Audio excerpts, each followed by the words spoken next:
பழியது பழியது இயேசுவின் பழியது.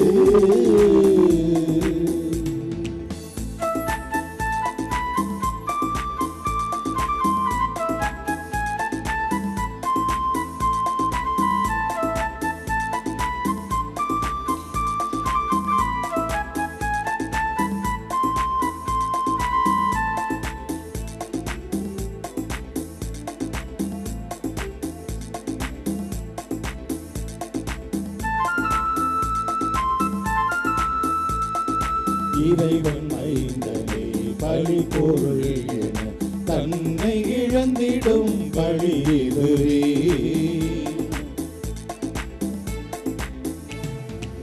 இறைவன் மைந்தனே பழி பொருள் என தன்னை இழந்திடும் பழி இதுவே. அகந்தில் நீக்கியே தியாகம் செய்துமே அன்பினை பகிர்வோம்.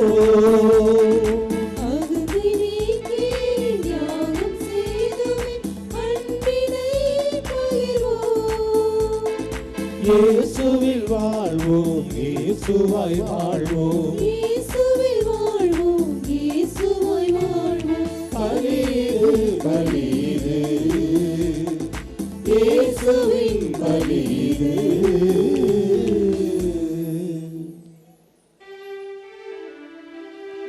தந்தை மகன் தூய ஆவியாரின் பெயராலே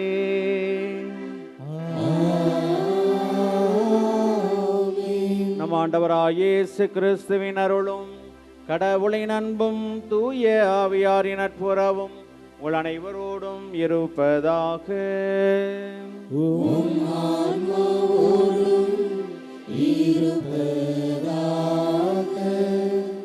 அன்னை அன்பு பக்தர்களே, ஆண்டவர் இயேசு கிறிஸ்துவில் பிரியமானவர்களே, உங்கள் அனைவரையும் அன்போடு இந்த ஆலயத்திற்கு வரவேற்பதில் மகிழ்ச்சி அடைகின்றோம்.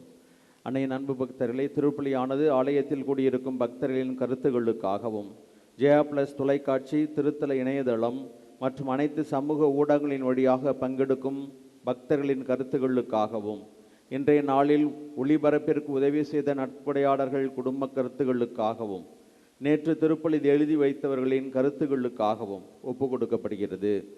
மேலும் இந்த ஒளிபரப்பை காணுகின்ற அனைத்து அன்னையின் பக்தர்களையும் இறைவன் நிறைவாக ஆசீர்வதிக்கவும் இத்திருப்பலியில் மன்றாடுவோம். Dear devotees, this Mass is offered for all the faithful gathered here and those who are participating through Jaya Plus, Shrine Web TV as well as other social media, and in a special way for all the sponsors of this live telecast Mass and those who wrote their Mass intentions yesterday, and all the devotees of Our Lady of Good Health Velangani who are watching the same. தூய பறையிலை தகுதியுடன் கொண்டாட நம்முடைய பாவங்களுக்காக மனமருந்தி அவனுடைய மன்னிப்பையும் இரக்கத்தையும் கெஞ்சி கேட்போம்.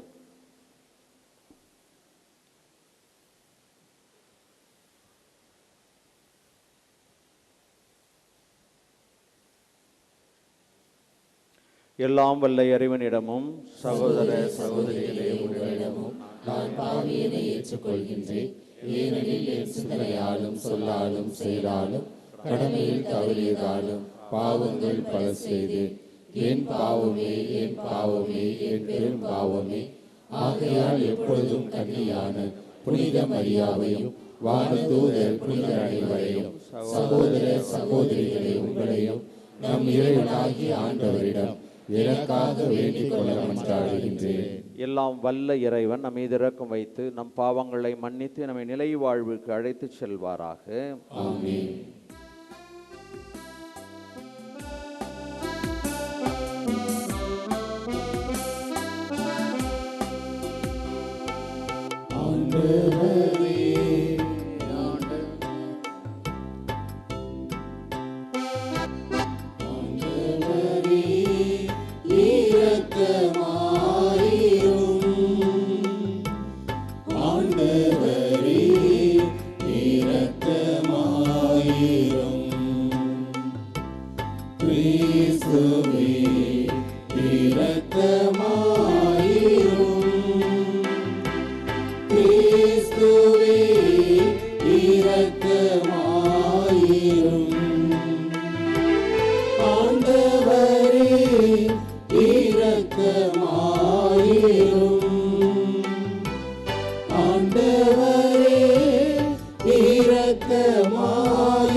மன்றாடுவோமாக.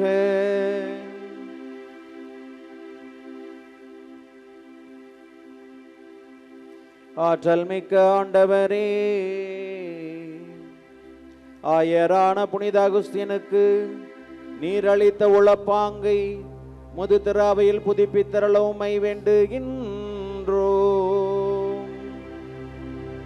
நாங்கள் அதே உளப்பாங்கினால் நிரப்பப்பட்டு மெய்ஞானத்தின் முற்றாகிய உம்மீது மட்டும் தாகம் கொள்ளவும் உன்னத அன்பின் காரணமாகிய உம்மையே நாடவும் அருள்வீராக.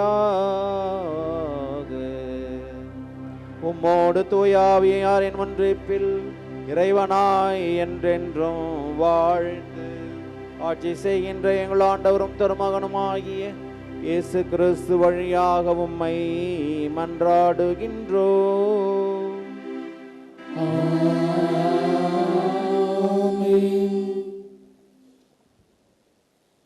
திருத்தூதர் பவுல் கொரிந்தியருக்கு எழுதிய முதல் திருமுகத்திலிருந்து வாசகம். சகோதரர் சகோதரிகளே, திருமுழுக்கு கொடுப்பதற்கு அல்ல, நற்செய்தியை அறிவிக்கவே கிறிஸ்து என்னை அனுப்பினார். மனித ஞானத்தின் அடிப்படையிலான சொற்களில் இந்நற்செய்தியை அறிவித்தலாகாது. அவ்வாறு அறிவித்தால் கிறிஸ்துவின் சிலுவை பொருளற்று போய்விடும். சிலுவை பற்றி செய்தி அழிந்து பேசுபவர்களுக்கு மடமையே, ஆனால் மீட்பு பெறும் நமக்கோ அது கடவுளின் வல்லமை. ஏனெனில் ஞானிகள் ஞானத்தை அழிப்பேன், அறிஞர்களின் அறிவை வெறுமையாக்குவேன் என்று மறைநூலில் எழுதியுள்ளது. இவ்வுலகை சார்ந்த ஞானி எங்கே? அறிவாளி எங்கே? வாதிடுவோர் எங்கே? இவ்வுலக ஞானம் மடமை என கடவுள் காட்டிவிட்டார் அல்லவா? கடவுளுடைய ஞானத்தால் அவரை அறிந்து கொள்ள முடியும். ஆனால் உலகினர் தம் ஞானத்தால் கடவுளை அறிந்து கொள்ளவில்லை.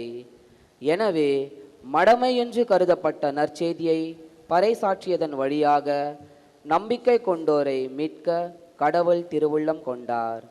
யூதர்கள் அரும் அடையாளங்கள் வேண்டுமென்று கேட்கிறார்கள், கிரேக்கர் ஞானத்தை நாடுகிறார்கள். ஆனால் நாங்கள் சிலுவையில் அறையப்பட்ட கிறிஸ்துவை பற்றி பறைசாற்றுகிறோம். அச்சிலுவை யூதர்களுக்கு தடைக்கல்லாகவும் பிற இனத்தாருக்கு மடமையாயும் இருக்கிறது. ஆனால் அழைக்கப்பட்டவர்கள் யூதரானாலும் கிரேக்கரானாலும் அவர்களுக்கு கிறிஸ்து கடவுளின் வல்லமையும் ஞானமாயிருக்கிறார். ஏனெனில் மனித ஞானத்தை விட கடவுளின் மடமை ஞானம் மிக்கது. மனித வலிமையை விட அவருடைய வலிமை மிக்கது. ஆண்டவரின் அருள்வாக்கு. இறைவனுக்கு நன்றி. திருப்பாடல் 33.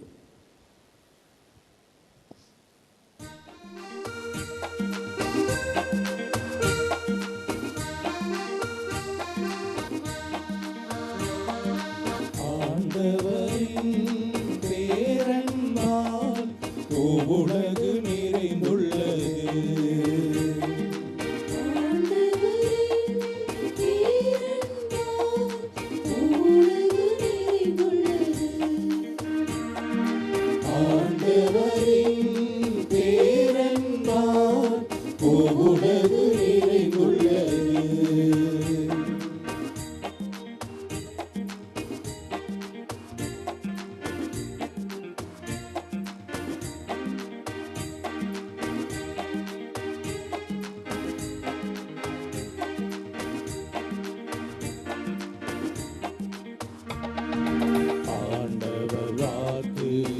நேர்மையானவை, அவரது செயல்கள் நம்பிக்கைக்கு உரியவை. ஆண்டவர் வாக்கு நேர்மையானவை, அவரது செயல்கள் நம்பிக்கைக்கு உரியவை. நீதியை நேர்மையை விரும்புகிறார், நீதியை நேர்மையை விரும்புகிறார். அவரது அன்பால் நிறைந்துள்ளதுலகம், அவரது அன்பால் நிறைந்துள்ளதுலகம். ஆண்டவரின் பேரன்பால் உலகு நிறைந்துள்ளது. ஆண்டவரின் பேரன்பால் உலகு நிறைந்துள்ளது.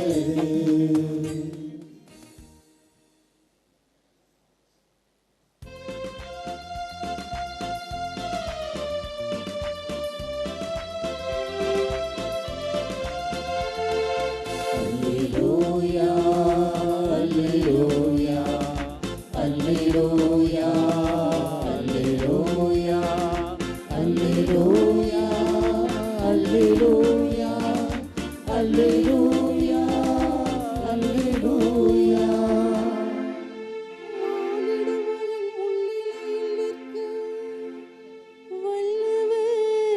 வல்லவராவதற்கு எப்பொழுதும் விழிப்பாயிருந்து மன்றாடுங்கள். அல்லேலூயா, அல்லேலூயா, அல்லேலூயா, அல்லேலூயா, அல்லேலூயா, அல்லேலூயா, அல்லேலூயா, அல்லேலூயா.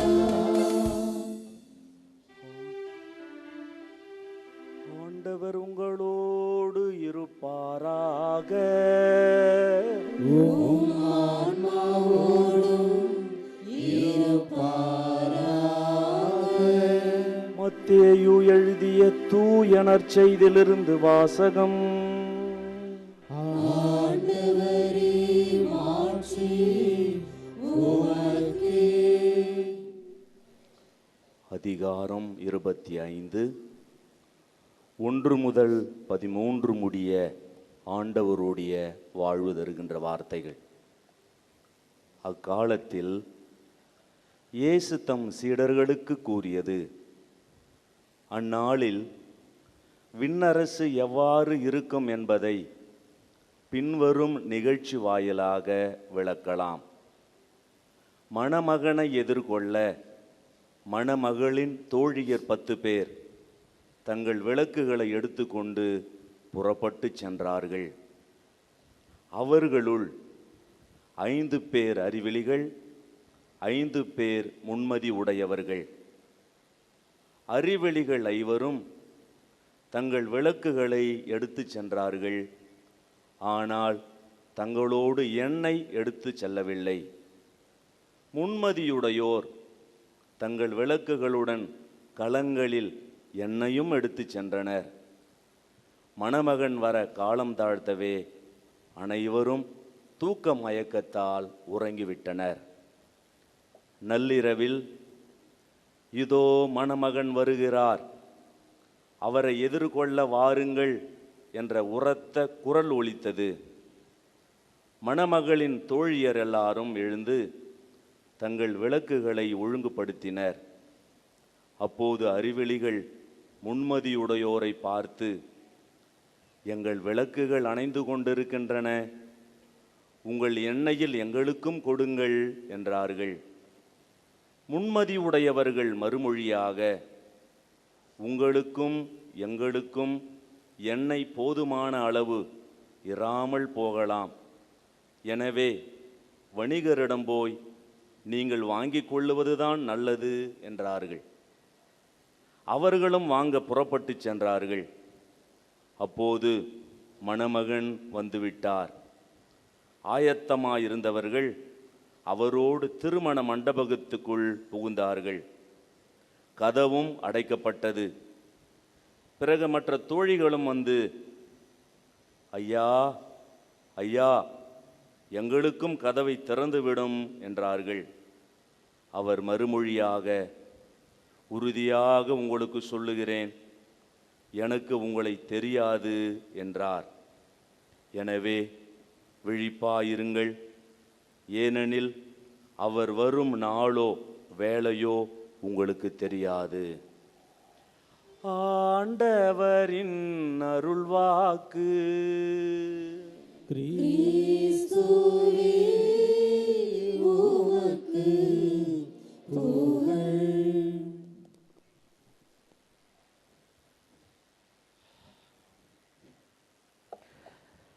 இறையேசுவில் பிரியமான சகோதர சகோதரிகளே, ஆரோக்கிய அன்னையின் பக்தர்களே, திருவிழா காலம் தொடங்கிவிட்டது. இந்த திருவிழா நல்ல விதமாக இனிதே நடைபெற, இந்த வித ஆபத்துகள் விபத்துகள் எல்லாம் இல்லாமல் முடிய பயணம் செய்யக்கூடியவர்கள் நல்ல விதமாக அன்னையினுடைய பாதம் வந்து அவரை பார்த்து மீண்டுமாக ஊர் செல்ல உடைய ஜெபங்களிலே மன்றாடுங்கள்.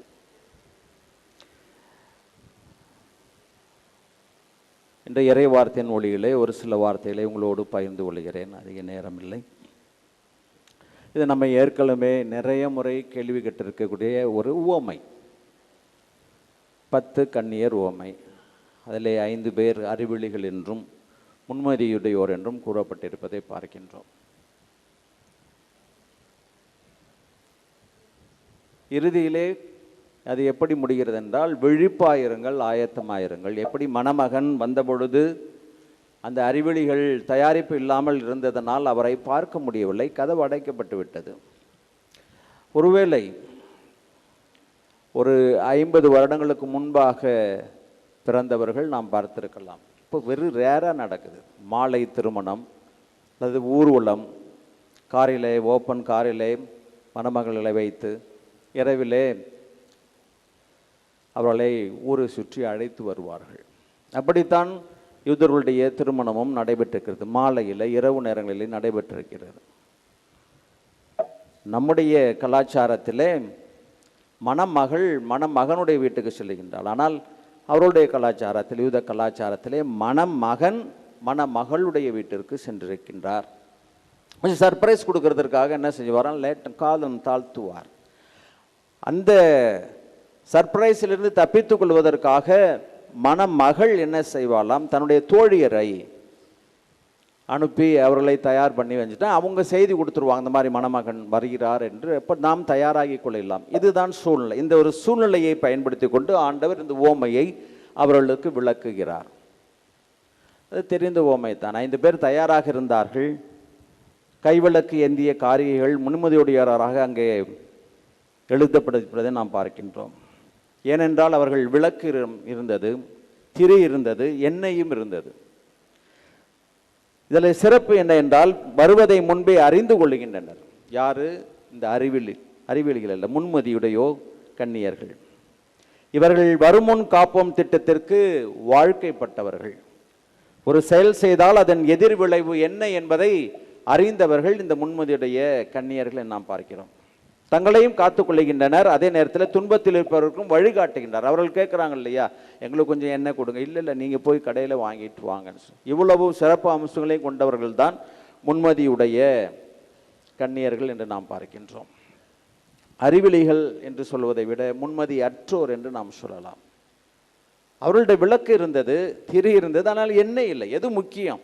விளக்கும் திரியும் மட்டும் இருந்தால் போதுமா? எண்ணெய் இல்லை. அப்படி சென்றதனால் அவர்கள் மணமகனை இறுதியிலே சந்திக்க வாய்ப்பில்லை. அவர்கள் சென்ற நேரத்திலே கதவானது அடைக்கப்பட்டதுன்னு நாம் பார்க்கின்றோம். ஒருவன் விண்ணகம் திறக்கும் என்று உள்ளே செல்லலாம் என்று ஒருவன் ரொம்ப நாளாக காத்துக்கிட்டே இருந்தானா.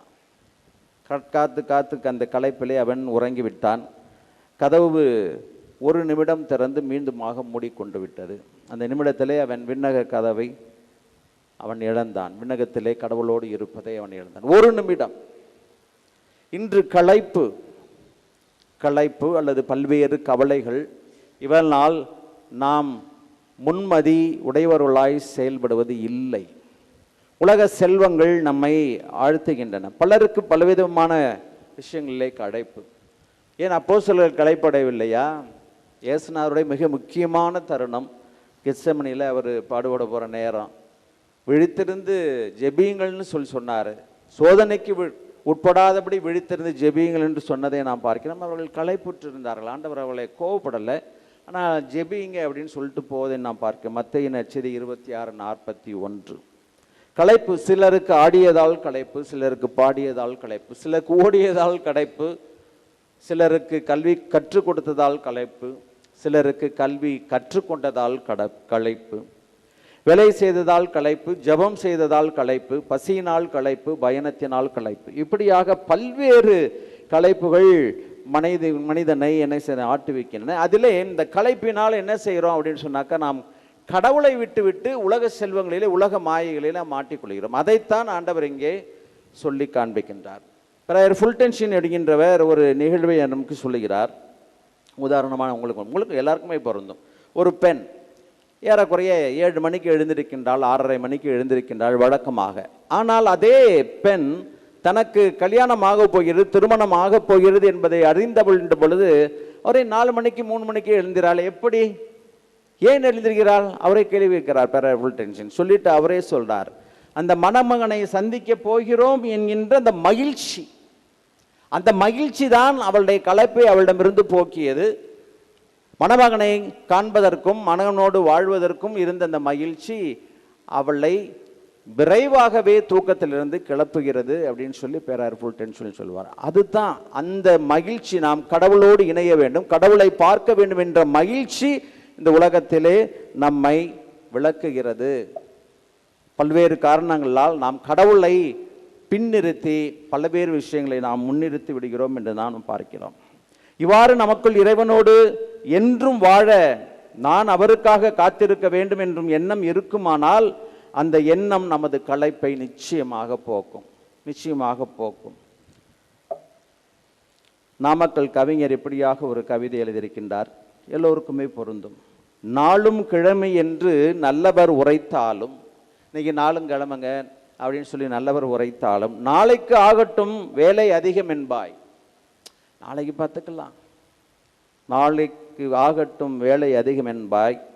பாழும் பணத்தை தேடி படும் பாடு கணக்கில்லை. எப்போயோ எத்தனை வருடங்களுக்கு முன்னாடி எழுதி வச்சுட்டு போயிருக்கார் நாமக்கல் கவிஞர். பகவானை எண்ணாமல் என்ன மட்டும் அவகாசம் உனக்கு இல்லை. உண்மைதானே? கொஞ்சம் யோசிச்சு பாருங்க. இங்கே ஆலயத்திற்கு வந்திருக்கின்றோம், நாம் வாழுகின்ற நம்முடைய பங்கிலே தினசரி பூசைக்கு போகிறோம், நம்ம சார்ஜ் பண்ணிக்கிறோம், அந்த கடவுள் மீது இருக்கக்கூடிய பற்றை நாம் அதிகரித்துக் கொள்கிறோம் என்றால் மிகப்பெரிய ஒரு கேள்விக்குறியாக இருக்கிறது. சிம்பிளாக சொல்லணும்னு சொன்னாக்கா, இந்த ஓமை மரணத்தை பற்றி பேசுகிறதா என்றால் பேசுகிறது. இயேசுனுடைய 2ஆம் வருகையை பற்றி பேசுகிறது.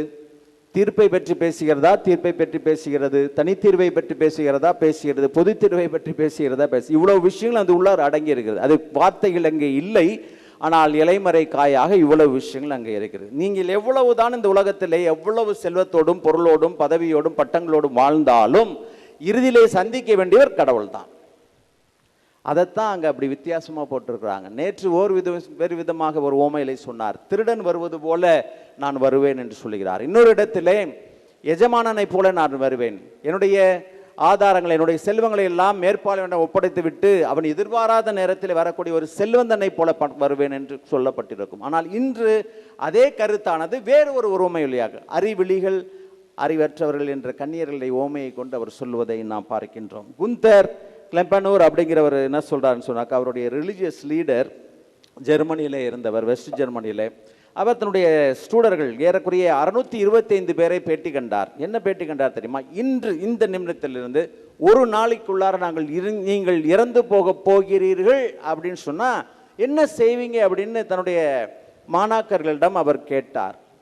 ஏறக்குறைய 20% என்ன சொன்னாங்க தெரியுமா? அது கடைசி மணித்துளிகள், வாழ்க்கை என்ன ஆகும் தெரியாது, நமக்கு என்ஜாய் பண்ணுவோம், நல்லா குடிப்போம், கும்மாளம் போடுவோம், கொண்டாடுவோம் அப்படின்னு சொன்னவர்கள் 20%. 28% என்ன சொன்னார்கள் தெரியுமா? அப்படியா, எங்களுக்கு ஆச்சரியமாக இருக்கிறது, அவர் தன்னுடைய வாழ்க்கையை எங்களுடைய வாழ்க்கையை எடுத்துக்கொள்வதற்கு முன்பாக நாங்கள் எங்களுடைய வாழ்க்கையை பறித்துக் கொள்வோம், எனவே நாங்கள் தற்கொலை செய்து கொள்வோம் சொல்லி 28% சொன்னாங்களாம். பாக்கி உள்ளவர்கள் தான் நாங்கள் எங்களை தயாரித்து அந்த கடவுளை மரணத்தை சந்திப்பதற்கு தயாரி பண்ணுவோம் அப்படின்னு சொல்லி சொன்னதாக பார்க்கின்றார். அன்புக்குரியவர்களே, இமானுவேல் காண்ட் அப்படிங்கிறவர் ஜெர்மன் பிலாசபர், தத்துவ இயல் அறிஞர், ஜெர்மனி நாட்டை சேர்ந்த தத்துவ அறிஞர். அவர் இப்பொழுதும் குரு மாணவர்களுக்கு இவரை பற்றிய பாடங்கள் நடத்துவார்கள் தத்துவியல் படிக்கின்ற பொழுது. அவர் நோய்வாய்ப்பட்டு இறந்து கொண்டிருந்தார். அந்த நேரத்திலே அவர் சொன்ன ஒரு வார்த்தை என்னன்னு சொன்னாக்கா, ஒருவேளை இன்று கடவுள் என்னை அழைக்கிறார் என்பதை நான் ஊர்ஜிதமாக அறிந்தால் கரங்களை உயர்த்தி ஆண்டவருக்கு நான் நன்றி சொல்லி என்னுடைய உயிரை கையளிப்பேன் என்று சொல்லிவிட்டு மற்றொரு வார்த்தையும் சொல்லுகின்றார். கடவுளை சந்திக்கலாம், அதே நேரத்தில் யாரையாவது நான் இங்கே காயப்படுத்தி இருக்கின்றேன் என்றால், யாரையாவது குற்றப்படுத்தி இருக்கிறேன் என்றால், யாருக்காவது நான் செய்ய வேண்டியதை செய்ய மறுத்திருந்தேன் என்றால் நான் அதை சிந்திக்க வேண்டியவனாக இருக்கின்றேன் என்று இம்மானுவேல் காண்ட் அப்படிங்கிறவர் சொல்லுவார். அன்புக்குரிய சகோதரர்களே, அதனால the thought of death should make our life spiritually richer. அவ்வப்பொழுது நாம் மரணத்தை சிந்தித்து பார்ப்பதிலே தவறு கிடையாது. அவ்வப்பொழுது எப்பொழுதுமே சிந்திச்சு பாய்ச்சி கையில் கரத்தில் கன்னத்தை வைத்து கொண்டு இருப்பதிலே பிரயோஜனமும் கிடையாது. அவ்வப்பொழுது நாம் இங்கே ஓடிக்கொண்டே இருக்கிறோம், இன்னும் கணினி உலகத்திலே ஓடிக்கொண்டிருக்கின்றோம், பரபரப்பான உலகத்திலே ஓடிக்கொண்டிருக்கின்றோம். ஆனால் இதுக்கு மத்தியிலே நம்முடைய இறுதி இலக்கு எது? விண்ணகமே நம் தாய்நாடு அப்படின்னு சொல்லி இந்த பவுலுடைய பிலிப்பியர்கள் திருமுகத்தில் சொல்லுவார். அதுதான் இலக்கு, அங்கே தான் நாம் செல்ல போகிறோம். ஆனால் அங்கே செல்வதற்குள்ளாக இந்த உலக மாயிலே சிக்கிக்கொள்கிறோம் என்பதை அதனால தான் சொல்றாங்க, அவ்வப்பொழுது மரணத்தை பற்றி சிந்தித்து பாருங்கள். நிலையில்லா உலகு, நிஜமில்லா உறவு அப்படின்னு சொல்லி பாடுறோம் இல்லையா, அது எவ்வளவு உண்மையா இல்லையா? நீங்களே நினைச்சு பாருங்க. நிலையில்லா உலகு, நிஜமில்லா உறவு. இன்று இருக்கும் நாளை மடிந்து போய்விடுவார்கள். அம்மாவா இருக்கலாம், அப்பா இருக்கலாம், யாராக இருந்தாலும் நிஜமில்லா உறவு, நிலையில்லா உறவு.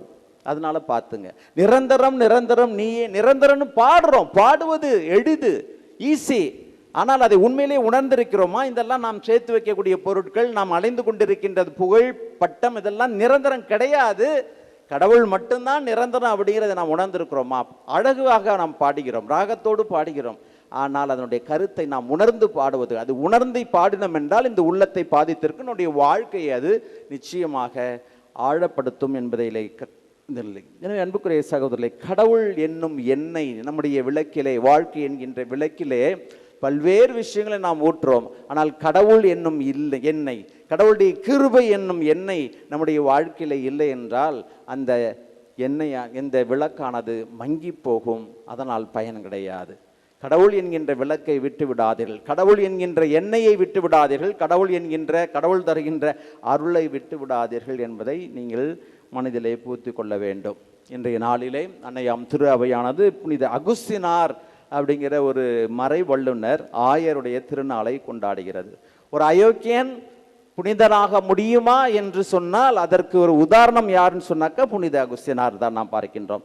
ரோமையர் எழுதிய திருமுகம் 7வது அதிகாரத்திலே புனித பவுலடியார், எல்லாருக்கும் உங்களுடைய வாழ்க்கையை நான் சொல்லக்கூடிய இந்த இறை வார்த்தைகளோடு ஒப்பிட்டு பாருங்கள், அது முக்கியமாக பொருந்தும். அவர் சொல்லக்கூடியது எதில் என்ன சொல்றாருன்னு சொன்னாக்கா, நான் நல்லதை நினைக்கிறேன் ஆனால் செய்ய முடியவில்லை, கெட்டதை நினைக்கிறேன் செய்யக்கூடாது, அதைத்தான் செய்து விடுகிறேன்.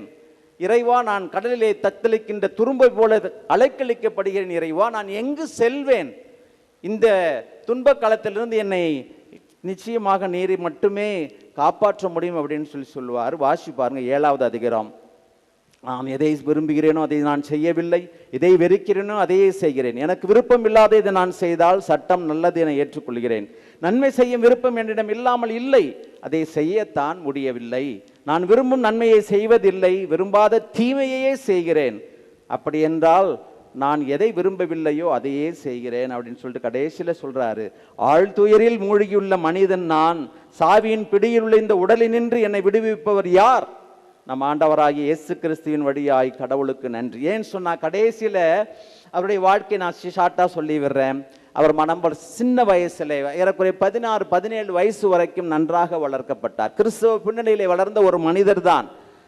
என்ன, எல்லா பெற்றோர்களையும் போல வளர்ந்தவர் தான், நல்ல கடவுள் மீது பக்தி கொண்டவர். ஆனால் 17 வயதிலே ஒரு தப்பறை கொள்கை, மணிகேஸ்வன் என்கின்ற ஒரு தப்பறை கொள்கையிலே அவர் சிக்குண்டு என்ன செய்கிறாரு, தடம் புரண்டு போகிறார். அவர் தவறான ஒரு வாழ்க்கை, தவறான ஒரு பாதை அல்லது தவறான ஒரு தலைவர் உங்களுடைய வாழ்க்கையினுடைய வழிகாட்டிகளாக நீங்கள் வைத்துக் கொண்டீர்கள் என்றால் வாழ்க்கை தடம் புரளும் தான். அப்படி தடம் புரண்ட ஒரு மனிதர் தான் யாருன்னு சொன்னால் புனித அகுஸ்தினார் நாம் பார்க்கின்றோம்.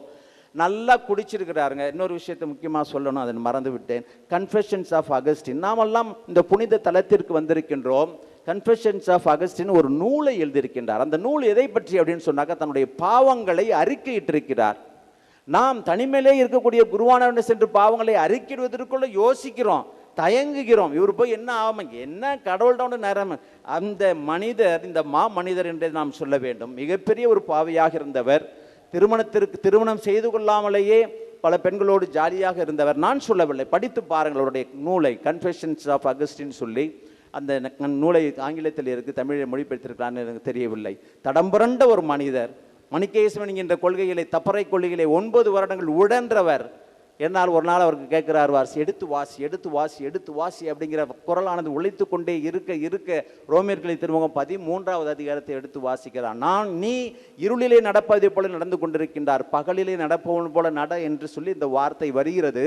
தன்னுடைய தவறான பாதையை உணர்ந்து மீண்டுமாக திருத்திக் கொள்கிறார். 33 வயதிலே புனித அம்ப்ரோசியனுடைய மறையுரையை கேட்டு தன்னுடைய வாழ்க்கையை மாற்றிக்கொண்ட ஒரு மனிதர். கேவலமானவன் இவன், அசுத்தமானவன் என்று உலகத்தினால் என்னானது முத்திரை கட்டப்பட்ட ஒரு மனிதர் எப்படி இருந்தார். இன்று திரு அவையானது அவரை புனிதர் என்று அழைக்கிறது என்றால் நீங்கள் சிந்தித்து பாருங்கள். அப்படின்னா என்ன, கடவுளுடைய அருளுக்கு அவர் திறந்து கொடுத்தார். உலகத்தினுடைய ஞானத்தை அவர் முதலிலே தேடினார். ஆனால் கடவுளுடைய ஞானம் அதைவிட வல்லமையானது, வலிமையானது, அருள் கொண்டது என்பதை அவர் உணர்ந்ததனால் தன்னை முழுமையாக அதற்கு அர்ப்பணித்தார். முதல் வாசத்தில் வாசித்தோம், இந்த உலகத்தினுடைய ஞானம் கெட்டது அப்படின்னு சொல்லி அந்த உலகத்தின் ஞானத்தை தான் அவரை நாடினார். பிறகு கடவுளுடைய ஞானத்தை நாட ஆரம்பித்தார். எல்லாவற்றையும் அவர் திருமணத்திற்கு புறம்பாக அவருக்கு ஒரு குழந்தை கூட இருந்தது. இப்படிப்பட்ட ஒரு மனிதர் கடவுளுடைய மனிதராக மாறி இருக்கிறார்னு சொன்னால் அதுதான் கடவுளுடைய கிருபை, அதுதான் கடவுளுடைய வன்மை மிக்க செயல், வலிமை மிக்க செயல். உங்களையும் மாற்ற முடியும். ஒருவேளை என்னுடைய வாழ்க்கை தொலைந்து போய்விட்டது, என்னுடைய வாழ்க்கை அழிந்து போய்விட்டது, இறைவா விட்டு நான் ஓடி போய்விட்டேன் என்று நீங்கள் நினைத்தீர்கள் என்றால், தன்னுடைய பாவ அறிக்கை என்கின்ற இந்த நூலில் அவர் சொல்லக்கூடிய முதல் சென்டென்ஸ், இறைவா என்னுடைய ஆன்மா உம்மில் என்று எதிலுமே இளைப்பார அதை சமாதானத்தை அடையாது, உம்மிலே மகிழ்ச்சி காண அது துடித்து கொண்டிருக்கிறது என்று சொல்லிதான் தன்னுடைய பாவங்களை அறிக்கையிடுகின்றார். எனவே இந்த புனிதரை நம்முடைய எடுத்துக்காட்டாக சொல்லுவோம். நம்முடைய வாழ்க்கை தடம்புரண்டு இருக்கலாம், கடவுளை விட்டு அதிகமாக ஓடி இருக்கலாம். கடவுளிடம் வாருங்கள், கடவுளுடைய கிருபையை நம்புங்கள், கடவுளுடைய மன்னிப்பிலே இரக்கத்திலே நம்பிக்கை வைத்து புனித அகுஸ்தினாரை போல ஆண்டவரை பற்றி கொள்வோம். அவரே நம் செல்வோம், அவரே நிரந்தரம் என்பதை அந்த மனிதர் வாழ்ந்து காண்பிருக்கின்றார். புனித அகுஸ்தினாரை சிறப்பிக்கின்ற என்று, நினைவு கூறுகின்ற என்று நம்முடைய வாழ்வையும் சீர்தூக்கி பார்த்து நிலையற்ற வெளியில் நம்முடைய மனதை செலுத்துவதை விட நிலையான வெளியில் மனதை எழுப்ப கற்றுக்கொள்வோம்.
சகோதர சகோதரி, அன்பு குழந்தைகளை, நாம் அனைவரும் இணைந்து ஒப்புக் கொடுக்கும் இந்த திருப்பலி எல்லாம் உள்ள தந்தையாக இறைவனுக்கு ஏற்றதாகும்படி ஜெபியுங்கள்.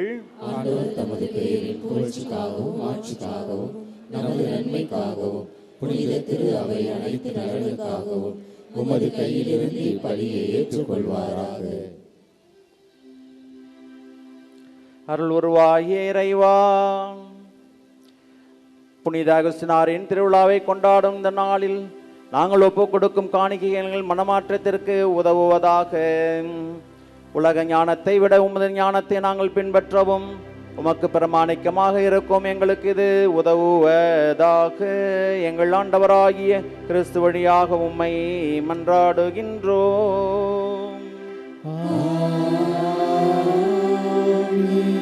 ஆண்டவர் உங்களோடு இருப்பாராக.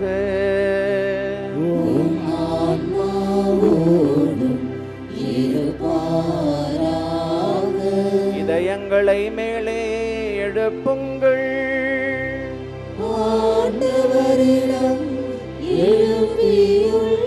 நம் இறைவனாகிய ஆண்டவருக்கு நன்றி கூறுவோம்.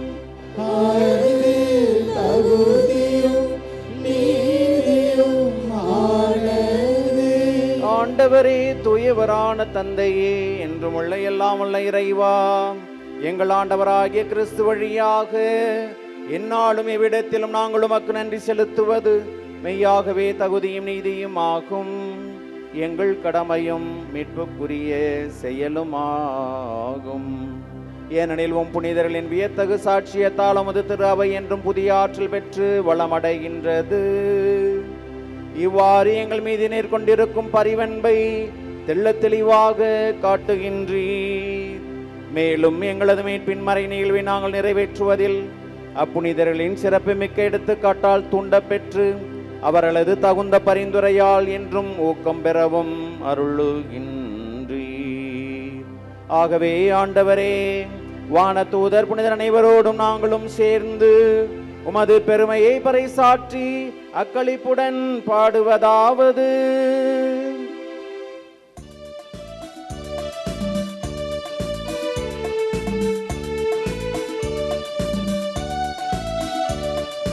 தூயவர் தூயவர் தூயவர் வான்படைகளின் கடவுளாம் ஆண்டவர். விண்ணகமும் மண்ணகமும் உமது மாட்சியால் நிறைந்துள்ளன.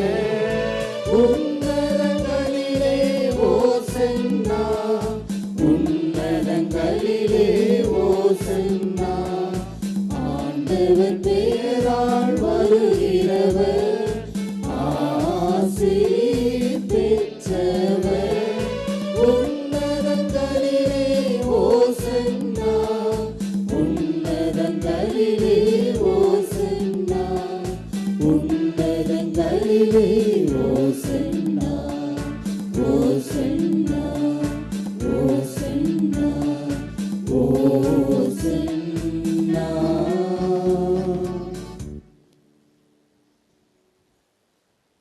ஆண்டவரே, நேர்மையாகவே தூயவர், தூய்மை அனைத்துக்கும் ஊற்று. ஆகவே உம்முடைய ஆவியை பொழிந்தே காணிக்கைகளை தூய்மைப்படுத்துவமை வேண்டுகின்றோம். இவ்வாறு எங்கள் ஆண்டவர் இயேசு கிறிஸ்துவின் உடலும் இரத்தமுமாக எங்களுக்கு இவை மாறுவனவாக.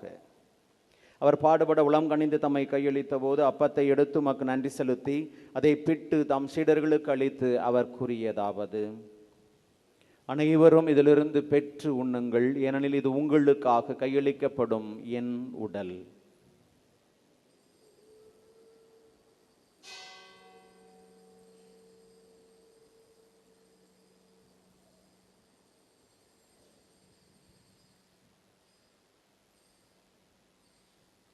அவ்வண்ணமே இரவு விருந்து அருந்திய பின் கிண்ணத்தையும் எடுத்து மீண்டும் உமக்கு நன்றி கூறி தம் சீடர்களுக்கு அளித்து அவர் கூறியதாவது: அனைவரும் இதிலிருந்து பெற்று பருகுங்கள், ஏனெனில் இது புதிய நிலையான உடன்படிக்கைக்குரிய என் இரத்தத்தின் கிண்ணம்.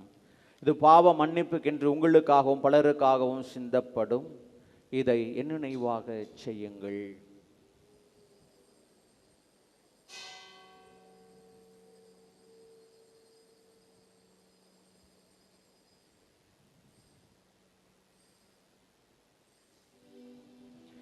நம்பிக்கையின் மறைபொருள்.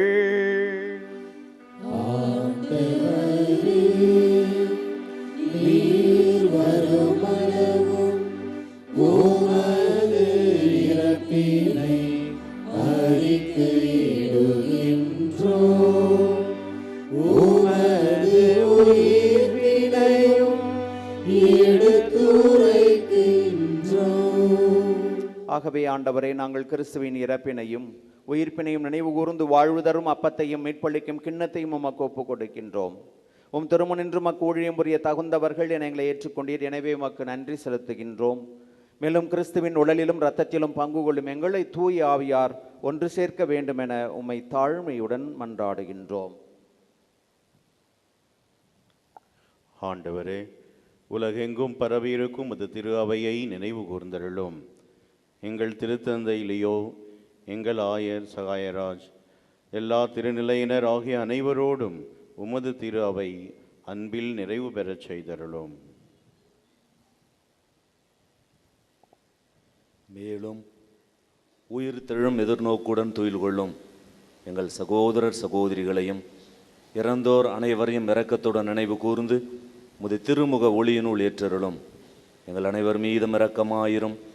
கடவுளின் கன்னித்தாயான புனித மரியா, அவருடைய கணவரான புனித யோசேப்பு, புனித திருத்தூதர்கள், இவ்வுலகில் உமக்கு உகந்தவராய் இருந்தோராகிய புனிதர்கள் அனைவருடனும் நாங்களும் நிலைவாழ்வில் பங்கு கொள்ளும் தகுதி பெற்று உம் திருமகன் இயேசு கிறிஸ்து வழியாக உம்மை புகழ்ந்தேத்தும் வரமருள உம்மை மன்றாடுகின்றோம்.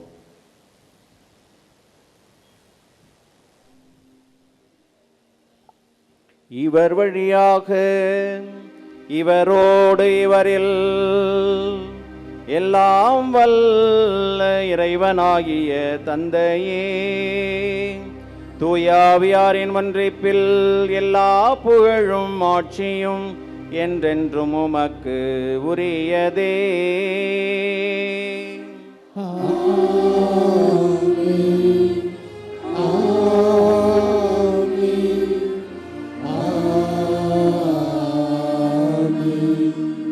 மீட்பரின் கட்டளையால் கற்பிக்கப்பட்டு இறை படிப்பினையால் பயிற்சி பெற்று நாம் துணிந்து ஜெபிப்போம்.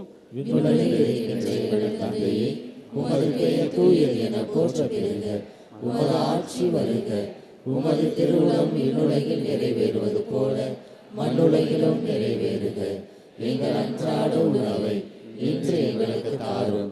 எங்களுக்கு எதிராக குற்றம் செய்வோரை நாங்கள் மன்னிப்பது போல எங்கள் குற்றங்களை மன்னியும். எங்களை சோதனைக்கு உட்படுத்தாதையும், தீமையிலிருந்து எங்களை விடுவித்தருளும். ஆண்டவரே, தீமைகள் அனைத்திலிருந்து எங்களை விடுவித்து எங்கள் வாழ்நாளில் அமைதியை கனிவுடன் அருளமை மன்றாடுகின்றோம். மதிய இரக்கத்தின் உதவியால் நாங்கள் பாவத்திலிருந்து எப்போதும் விடுதலை பெற்று யாதொரு கலக்கமும் இன்றி நலமாயிருப்போமாக. நாங்கள் நம்பியிருக்கும் பேரின்ப வாழ்வுக்காகவும் மீட்பராகிய இயேசு கிறிஸ்துவின் வருகைக்காகவும் காத்திருக்கின்றோம். ஆண்டவரே இயேசு கிறிஸ்துவே, அமைதியை உங்களுக்கு விட்டு செல்கின்றேன், என் அமைதியே உங்களுக்கு அளிக்கின்றேன் என்றும் திருத்தூதர்களுக்கு மொழிந்தீரே. எங்கள் பாவங்களை பாராமல் திராவையின் நம்பிக்கையை கண்ணோக்கி முது திருவுளத்திற்கு ஏற்பதற்கு அமைதியையும் ஒற்றுமையையும் தந்தருள்வீராக. என்றென்றும் வாழ்ந்து ஆட்சி செய்கின்றவர் நீரே. ஆண்டவருடைய அமைதி உங்கள் அனைவரோடும் என்றும் இருப்பதாக. ஒருவருக்கொருவர் அமைதியை பகிர்ந்து மகிழ்வோம். உலகின் பாவங்களை போக்கும் இறைவனின் செம்மறியே, எங்கள் மேல் இரக்கமாயிரும். உலகின் பாவங்களை போக்கும் இறைவனின் செம்மறியே, எங்கள் மேல் இரக்கமாயிரும். உலகின் பாவங்களை போக்கும் இறைவனின் செம்மறியே, எங்களுக்கு அமைதியை அளித்தருளும்.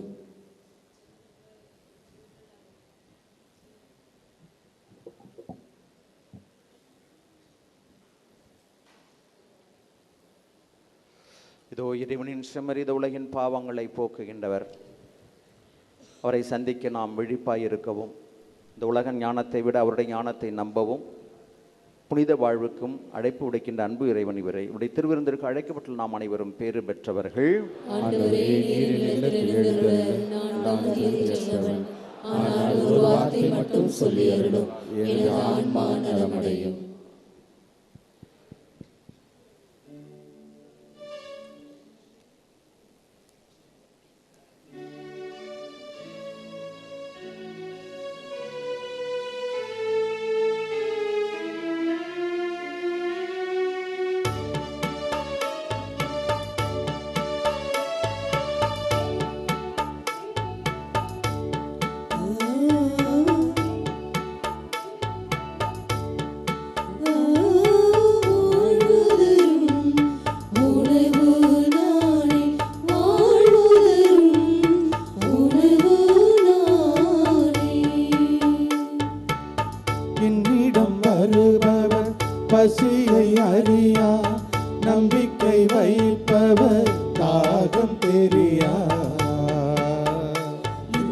உணவை உண்போர் யாவருமே என்றுமே வாழ்ந்திடுவர்.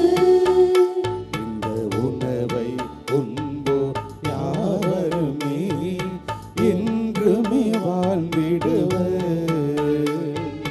வாழ்வுதரும் உணவு நானே, வாழ்வுதரும் உணவு நானே. நம் தலம் தம் நம் தலம் தம் நம் தலம் தம் நம் நம் தலம் தம் நம் தலம் தம் நம் தலம் தம் நம் நம் தலம் தம் நம் தலம் தம் நம் தலம் தம் நம் நம் தலம் தம் நம் தலம் தம் நம் தலம் தம் நம்.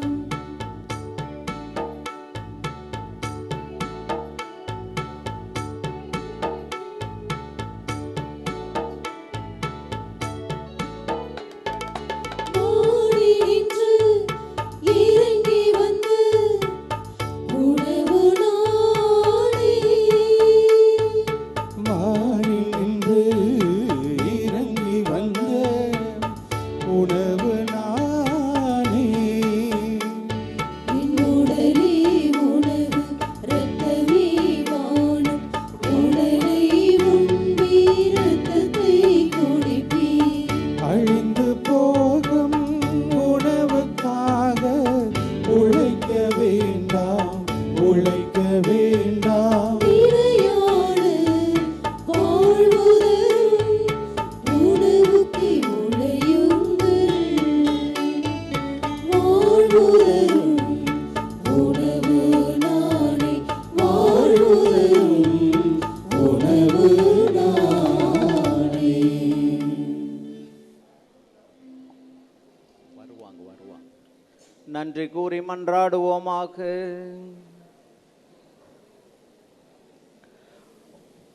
அருள் உருவாகிய இறைவா, நாங்கள் பங்கு கொண்ட கிறிஸ்துவின் திருவுணவு எங்களை புனிதப்படுத்துமை வேண்டுகின்றோம். அதனால் கிறிஸ்துவனுடைய உடலின் உறுப்பினராகிய நாங்கள் அவராகவே வாழ அருள்வீராக. எங்கள் ஆண்டவராகிய கிறிஸ்து வழியாக உம்மை மன்றாடுகின்றோம். ஆண்டவர் உங்களோடு இருப்பாராக.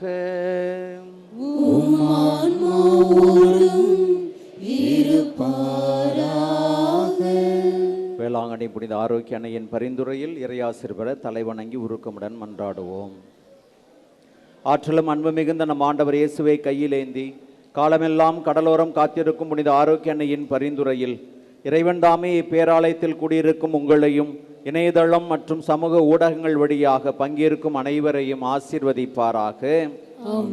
பால்கார சிறுவனின் பால் குடத்தை பொங்கச் செய்த புனித ஆரோக்கிய அன்னையின் பரிந்துரையில் இறைவன் தாமே உங்கள் மனங்களை மகிழ்ச்சியால் பொங்கச் செய்வாராக. எழுந்து நடக்க இயலாத சிறுவனை எழுந்து நடக்க செய்த புனித ஆரோக்கிய அன்னையின் பரிந்துரையில் இறைவன் தாமே உங்களையும் தோல்விகளிலிருந்தும் துயரிலினின்றும் விடுவித்து எழுந்து நடக்க செய்வாராக. போர்த்துகீசிய மாலுமிகளை சுமை கரை சேர்த்து காப்பாற்றிய புனித ஆரோக்கிய அன்னையின் பரிந்துரையில் இறைவன் தாமே உங்களை துன்பக் கடலிலிருந்து விடுவித்து கரை சேர்ப்பாராக. எல்லா வரங்களையும் எப்பொழுதும் உங்களுக்கு பெற்றுத்தரும் புனித ஆரோக்கிய அன்னையின் அருள் துணை என்றும் உங்களோடு இருப்பதாக. May Jesus our Lord touch and heal you through the powerful intercession of our beloved mother, Our Lady of Good Health, Velankanni. எல்லாம் வல்ல இறைவன் தந்தை மகன் தூயாவியார் உங்களை ஆசீர்வதிப்பாராக.